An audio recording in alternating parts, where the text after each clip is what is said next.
السلام علیکم ناظرین، آپ کو ویس ویژن ٹی وی میں خوش آمدید کہتے ہیں۔ ہم حاضر ہیں تازہ ترین اپڈیٹ کے ساتھ۔ ناظرین، آج کا جو ہمارا تبصرہ ہے وہ شام کے نئے صدر احمد الشرا کے بارے میں ہے۔ انہوں نے آج اقوام متحدہ کے جنرل اسمبلی میں ایک شاندار خطاب کیا ہے اور شام کے صدر احمد الشرا نے اسرائیل سمیت دنیا کی بڑی طاقتوں کو اڑے ہاتھوں لیا ہے۔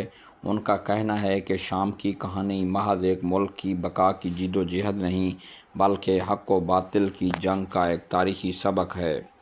صدر احمد الشرا نے دنیا کو یاد دلایا کہ شام پچھلے 60 سالوں سے ظلم اور جبر کے سائے میں رہا ہے۔ انہوں نے کہا ہے کہ سابق حکومت نے اپنی عوام کے خلاف 200 سے زائد کیمیائی ہتھیاروں کے حملے کیے، زہریلی گیس کے ذریعے حق کی آواز کو دبانے کی کوشش کی ہے۔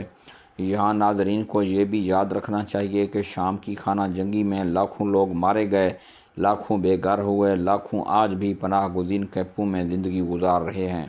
احمد الشرا کا کہنا تھا کہ یہ سب کچھ محض شام کی آزادی کو روکنے کے لیے کیا گیا ہے، اور صدر احمد الشرا نے اپنی تقریر کا بڑا حصہ اسرائیل کو نشانہ بنانے پر رکھا۔ ان کے مطابق اسرائیل نے سن 1974 کی جنگ بندی معاہدے کو پامال کیا، شام کی فوجی تنصیبات پر حملے کیے، شام کی سرزمین پر بار بار در اندازی کی۔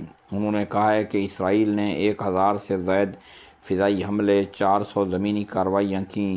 اسرائیل کی در اندازی 20 کلومیٹر تک جا پہنچی۔ مقصد کیا تھا؟ شام کو تقسیم کرنا، کمزور کرنا، مشرق وسطیٰ میں اپنا اثر و رسوخ بڑھانا۔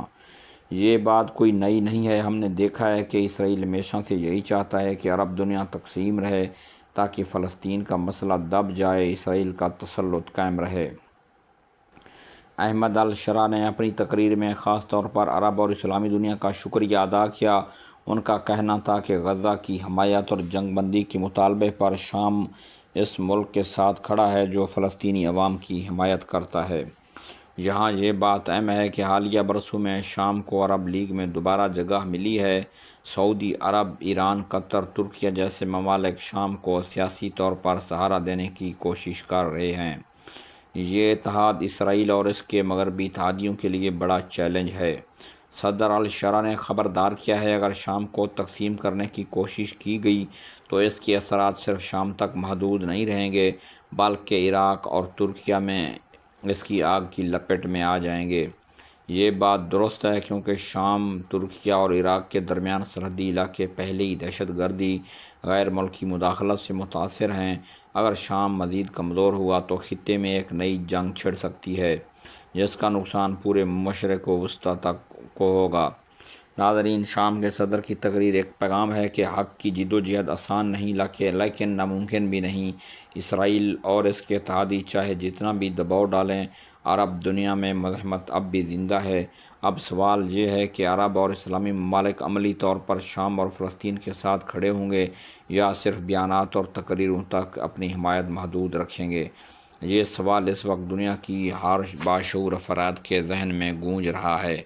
آپ کی رائے کیا ہے؟ کیا شام واقعی اپنے وعدے کے مطابق امن اور خوشحالی کا ایک نیا باب لکھنے میں کامیاب ہوگا؟ کمنٹ سیکشن میں اپنے رائے کا ضرور اظہار کریں۔ اگر یہ آپ کو ویڈیو پسند آیا ہے تو اس کو لائک کریں، ہمارے چینل کو سبسکرائب کریں۔ اب تک اتنا ہی، ہم اجازت چاہتے ہیں۔ اللہ حافظ۔